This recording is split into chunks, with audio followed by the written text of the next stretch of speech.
Các bạn thân mến, cách đây vài tháng, tờ Palawan News của Philippines đã đăng tải một bài viết tố cáo Việt Nam đang bành trướng ở Biển Đông còn hơn cả Trung Quốc khi chúng ta liên tục mở rộng các đảo lớn nhỏ tại khu vực Trường Sa. Vậy các bạn có biết thực hư câu chuyện này ra sao? Chuyện Việt Nam bành trướng tại Trường Sa hơn cả Trung Quốc, liệu có thật hay không? Hãy cùng mình đi tìm kiếm sự thật trong video clip ngày hôm nay nhé! Các bạn đừng quên nhấn nút like, share, subscribe và ấn vào chuông thông báo để không bỏ lỡ các video clip được đăng tải tiếp theo nhé. Việt Nam bồi lấp hàng loạt hòn đảo lớn nhỏ tại khu vực Trường Sa.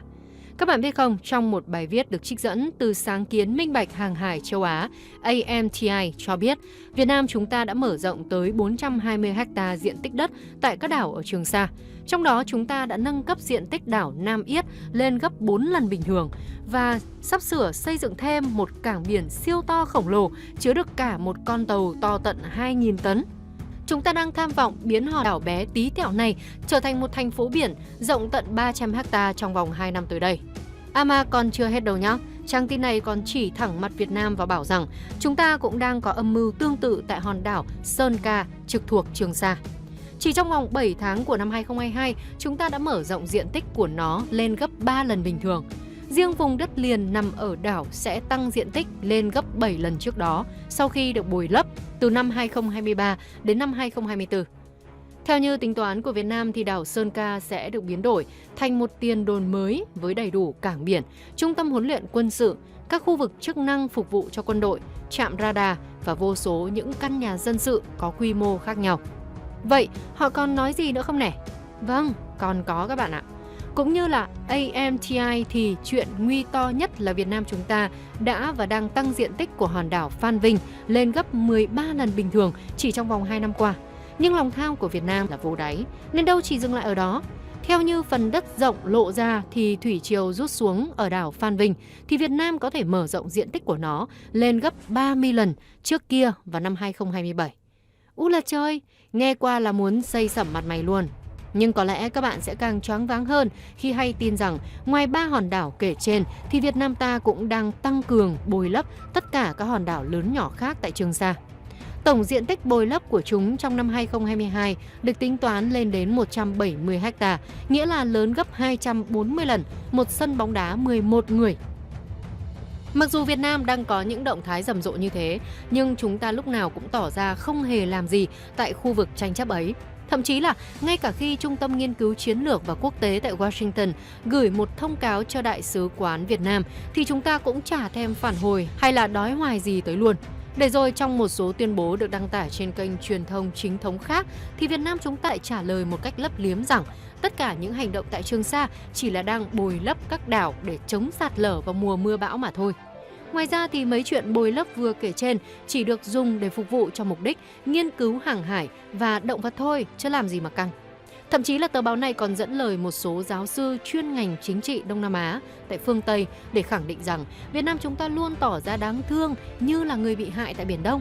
Chúng ta liên tục đăng tải chuyện Trung Quốc bành trướng ở khu vực nóng như chảo lửa và ngư dân Việt Nam thì suốt ngày bị người ta ăn hiếp đủ đường thiệt là tội nghiệp quá xá quá xa. Vậy mà thực tế lại cho thấy điều ngược lại và Việt Nam cũng chẳng phải dạng vừa gì cho cam. Những gì mà chúng ta đang làm cũng chẳng khác gì những kẻ mà chúng ta đang oan oan tố tội suốt thời gian qua. Thậm chí Việt Nam còn có phần dữ dội hơn, quyết liệt hơn mấy nước khác nữa cơ. Nói có sách mách có chứng, trang tin này đã lập tức lấy ra một ví dụ điển hình vào năm 2019 khi mà tàu hải quân Indonesia bị tàu kiểm ngư của Việt Nam húc bẹp hông để gây sức ép buộc họ phải thả ngư dân ra. Trong khi báo chí của Indonesia làm ầm ĩ hết cả lên thì phía Việt Nam lại phớt lờ như không, kiểu ôi giời, chỉ là va chạm vặt thôi, anh làm gì mà căng thế nhở? Chính thái độ này của chúng ta đã khiến cho nước bạn tức điên hết cả lên. Vậy sự thật là như thế nào? Việt Nam ta có thực sự xấu tính như những gì mà các bài báo chí của Philippines vừa lên án hay không? Và chúng ta có thực sự ghê gớm hơn cả Trung Quốc hay không? Câu trả lời sẽ có ngay sau đây. Các bạn đừng chuyển kênh nhé. Việt Nam bành trướng tại Trường Sa hơn cả Trung Quốc. Thật hay đùa? Sau khi các thông tin được báo chí Philippines đăng tải, dư luận đã chia ra làm nhiều ý kiến hết sức trái chiều.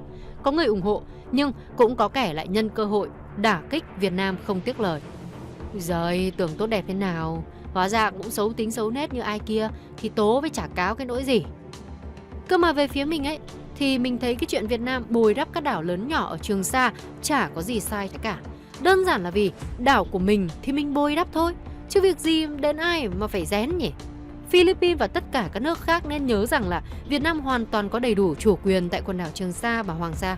Điều đó đã được thể hiện rất rõ thông qua các châu bản Triều Nguyễn có dấu son đỏ chói được lưu hành từ thế kỷ 17, 18 lận. Thêm vào đó là hệ thống bản đồ cổ được các triều đại phong kiến Việt Nam, phương Tây và cả Trung Quốc vẽ ra thời trước cũng cho thấy rằng Trường Sa là của Việt Nam.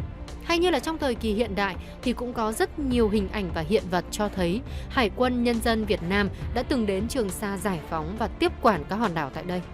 Nếu quần đảo đấy không phải là của chúng ta thì hà cớ gì Việt Nam phải đổ ra biết bao xương máu, mồ hôi và công sức để bảo vệ cho bằng được. Nếu Trường Sa không phải của Việt Nam thì con dân chúng ta đang sống ở đâu, chui từ đâu mà ra? Nghĩ cũng lạ nhá. Chẳng lẽ đất đai của chúng tôi muốn làm gì hay là muốn cải tạo gì cũng phải xin phép các người à? Đây quả là câu chuyện phi lý nhất thiên hạ, chẳng thể nào chấp nhận được luôn. Còn chuyện Việt Nam bồi đắp các đảo lớn nhỏ ở khu vực này để bành trướng quân sự hay là để chống mưa chống bão, nghiên cứu hàng hải động vật gì cũng là chuyện của chúng tôi. Nó chả liên quan gì đến những người vô can cả. Không khéo cái thái độ vô lý của Philippines lại khiến cho con người ta liên tưởng đến mấy mụ già hàng xóm ghen ăn tức ở với con nhà người ta. Thế bỗng dưng cái thằng ất ơ nào ấy lại xây được nhà cao cửa rộng, lại khai hoang được lắm đất đai tốt tươi thì lại nổi cáu gato lên. Vậy thì ở đây ai mới là người xấu bụng nhỉ? Chẳng thèm nói thì các bạn cũng đã đoán được rồi đúng không nào? Riêng chuyện Việt Nam chúng ta tỏ ra đáng thương trong mắt bạn bè quốc tế khi bị ức hiếp tại Biển Đông thì quả là một lời xuyên tạc. Mình không thể nào mà có thể chấp nhận được luôn. Thế mình thử hỏi nhá, anh bạn Philippines, nếu như một ngày đẹp trời nào đó có một gã hoang đường nào đấy sấn đến trước mặt bạn và đấm cho bạn một phát thì bạn làm gì? Tất nhiên là phải tự vệ rồi đúng không nào? Chả lẽ cứ đứng y ra đấy để cho chúng nó tẩn mình nhừ tử à?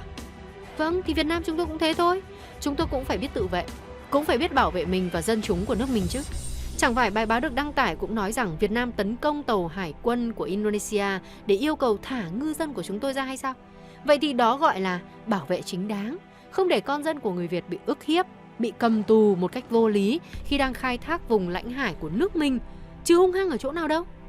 Cơ mà đó là mình nói theo cái lý luận của trang tin Philippines thôi, chứ người Việt Nam chúng ta lúc nào cũng yêu chuộng hòa bình và không thích chiến tranh. Trong quá khứ cũng thế và hiện tại cũng như vậy. Tất cả những gì mà Việt Nam làm đều nằm trong phạm vi lãnh hải của nước mình, chứ không có đi xâm lược, xâm chiếm của ai cả.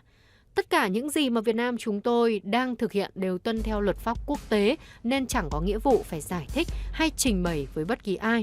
Đó là lý do vì sao mà Việt Nam không phản hồi những câu hỏi kiểu soi mói, hạch tội của mấy kẻ lắm mồm.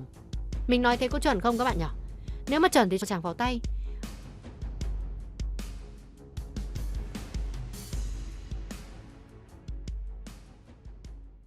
Xin chào cả nhà. Việc Trung Quốc xâm chiếm quần đảo Trường Sa thuộc chủ quyền của lãnh thổ Việt Nam ta đã từ lâu làm dấy lên sự phẫn nộ trên toàn thế giới. Hành động ngang ngược này đã và đang được tiếp diễn bằng hàng loạt những trò nực cười mang tên đường lưỡi bò 9 đoạn, bất chấp sự phản đối của cộng đồng quốc tế. Và mới đây, sự việc đã lên đến đỉnh điểm khi một loạt các hình ảnh về những pháo đài sừng sững ở trên biển đảo nhân tạo đã được công bố một cách công khai. Chúng đã được Trung Quốc cho xây dựng trên chính các quần đảo thuộc chủ quyền của Việt Nam, chứ chẳng phải nơi nào khác. Vậy bạn có biết Trung Quốc có ý đồ gì khi cho xây dựng các pháo đài nhân tạo này hay không?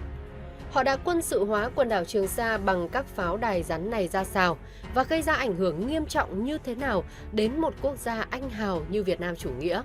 Hãy cùng mình bàn luận ngay sau đây nhé! Mà trước khi bước vào nội dung chính thì các bạn hãy đừng quên dành tặng cho kênh một nút like, share và subscribe, cũng như là ấn vào chuông thông báo để không lỡ những video thú vị tiếp theo nhé. Còn bây giờ chúng ta bắt đầu thôi nào. Bật mí bí mật về các pháo đài nhân tạo của Trung Quốc trên quần đảo Trường Sa gây sốt. Trước khi những bức ảnh hot được công bố rộng rãi trên toàn thế giới, cụm từ đảo nhân tạo chỉ là những thông tin rò rỉ trên mạng về một pháo đài trên biển với đầy đủ các loại vũ khí chiến đấu tiên tiến được Trung Quốc lắp đặt nên. Thế nhưng vào ngày 25 tháng 10, nhiếp ảnh gia Era Akayan thuộc công ty truyền thông hình ảnh Getty Images đã được cấp phép để ghi lại những hình ảnh về rạn san hô, bãi đá bị Trung Quốc ngang nhiên chiếm đóng và cải tạo hành lang loạt cứ điểm quân sự có đầy mấy anh cao to đen hồi.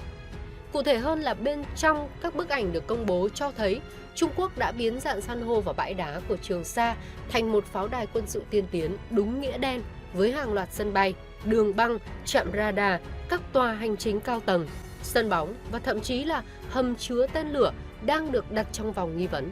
Ngoài ra còn có ít nhất 6 trên 15 thực thể thuộc quần đảo Trường Sa, bao gồm đá Vành Khăn, đá Ga Ven, đá Subi, đá Châu Viên, đá Chữ Thập và đá Tư Nghĩa bị Trung Quốc ăn cắp trái phép rồi quân sự hóa chúng luôn bằng các hành động bồi đắp cải tạo.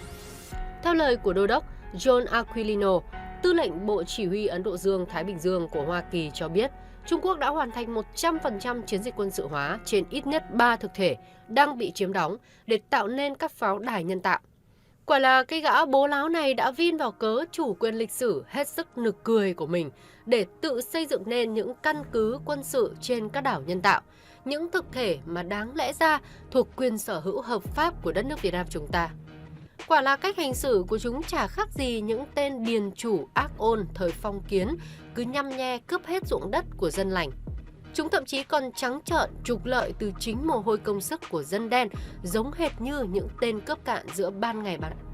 Vậy theo các bạn thì đây có phải là một hành động vô cùng bỉ ổi của một quốc gia được xem là anh đại của châu Á không? Họ có xứng đáng đứng ngang hàng với các nước lớn như là Anh, Pháp, Mỹ hay không? Hãy comment ngay phía dưới để cho mình biết nhé. Chỉ riêng mình thì mình đã bó tay bó gối trước cái độ ngang ngược và sắc láo của bố con nhà này. Đã rất nhiều lần họ tỏ ra phớt lờ những phản ứng mạnh mẽ của phát ngôn viên Bộ Ngoại giao Lê Thị Thu Hằng. Gần đây nhất, chị Hằng của chúng ta đã nhiều lần khẳng định đanh thép rằng Việt Nam hoàn toàn có đủ bằng chứng về lịch sử cũng như cơ sở pháp lý để sở hữu hợp pháp hai quần đảo Hoàng Sa và Trường Sa. Vì thế những hành động của Trung Quốc không khác gì vừa ăn cướp vừa la làng cả. Vậy mà trong một chuyến công du đến Washington vào năm 2015, người đứng đầu Trung Quốc là lão Tập nhà họ đã dõng dạc tuyên bố Trung Quốc không có ý định theo đuổi quân sự hóa các hòn đảo nhân tạo ở Biển Đông. Xem ra lão ta cũng lật mặt nhanh như bánh tráng chứ không phải là dạng vũ đâu nhỉ.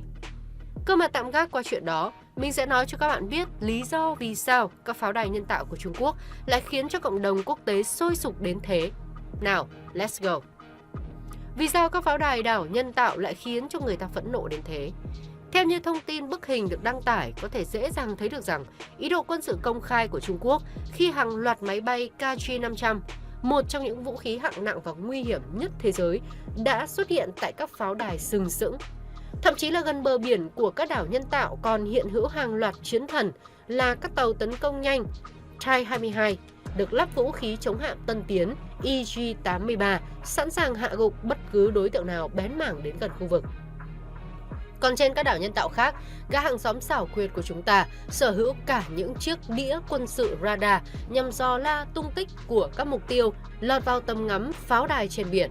Đây cũng chính là nơi được PLA khai thác triệt để tạo nên những cứ điểm quân sự chết chóc với loạt trụ súng và bệ phóng tên lửa nằm rải rác khắp đảo Vành Khăn, Subi và Chữ Thập.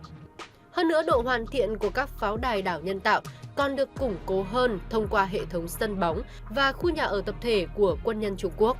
Chúng đã biến các thực thể hoang sơ trở thành một khu quân sự đúng nghĩa, chứ chả còn phải nghi ngờ gì nữa. Cơ mà sốc óc nhất vẫn là các tòa nhà nhiều tầng trá hình được nhiều các nhà quân sự quốc tế đặt nghi vấn rằng đây là các hầm chứa tên lửa hạng nặng. Theo ông Tom Sugat, thành viên cấp cao tại Trung tâm An ninh Mỹ mới, chia sẻ trên Twitter rằng tôi đoán rằng các nhà chứa hướng ra biển là nơi cất giấu bệ phóng tên lửa hành trình đặt nghiêng. Ái chà, có vẻ như Trung Quốc đang muốn phô trương sức mạnh quân sự nhằm hù dọa các nước trong khu vực các bạn ạ. Nhưng mà trước khi người ta cảm thấy khiếp sợ họ thì một lần nữa tàu khựa lại tự biến mình thành trò cười cho bạn bè quốc tế. Bởi họ đã quên mất rằng mình từng tuyên bố dõng dạc là các hòn đảo cải tạo chỉ nhằm mục đích đảm bảo an toàn hàng hải cho tất cả mọi người. Đúng là sự giả dối của Trung Quốc đã chạm đến ngưỡng quá sức tưởng tượng rồi, đúng không nào các bạn? Nhưng thôi, nếu như họ đã mặt dày như thế thì mình cũng chịu. Cái mình quan tâm bây giờ là những tác động tiêu cực mà các pháo đài trên biển mang đến cho Việt Nam ta. Hãy cùng phân tích ngay sau đây. Ảnh hưởng của các pháo đài trên biển đối với Việt Nam ta. Tuy đất nước chúng ta là một quốc gia kiên cường, bất khuất, chưa bao giờ đầu hàng trước sức mạnh của kẻ địch, thế nhưng chúng ta cũng không nên lơ là cảnh giác với những hòn đảo nhân tạo này. Bởi thực tế cho thấy sự ra đời của chúng mang đến rất nhiều những mối nguy hại sau đây. Các căn cứ nhân tạo đe dọa trực tiếp đến đội chiến sĩ Hải quân Việt Nam đang làm nhiệm vụ. Vì chỉ cần một quả tên lửa hạng nặng bay vèo vô chiến tuyến là xong phim cả một đại đội trăm người luôn. Chúng tạo ra những áp lực vô hình lên chính đất nước chúng ta khi khoảng cách giữa những pháo đài nhân tạo này với lãnh thổ Việt Nam gần như sát nách. Và cuối cùng là sự xuất hiện của các pháo đài nhân tạo còn xâm phạm đến chủ quyền lãnh thổ của chính đất nước Việt Nam. Nó khiến cho cuộc tranh chấp lãnh hải giữa hai nước leo thang và trở nên căng thẳng hơn bao giờ hết. Nói tóm lại, việc xây dựng pháo đài đảo nhân tạo được xem như lời tuyên chiến trực tiếp mà gã đồ tể Trung Quốc gửi đến quốc gia đang tranh chấp quần đảo Trường Sa và Hoàng Sa, nhất là Việt Nam chúng ta.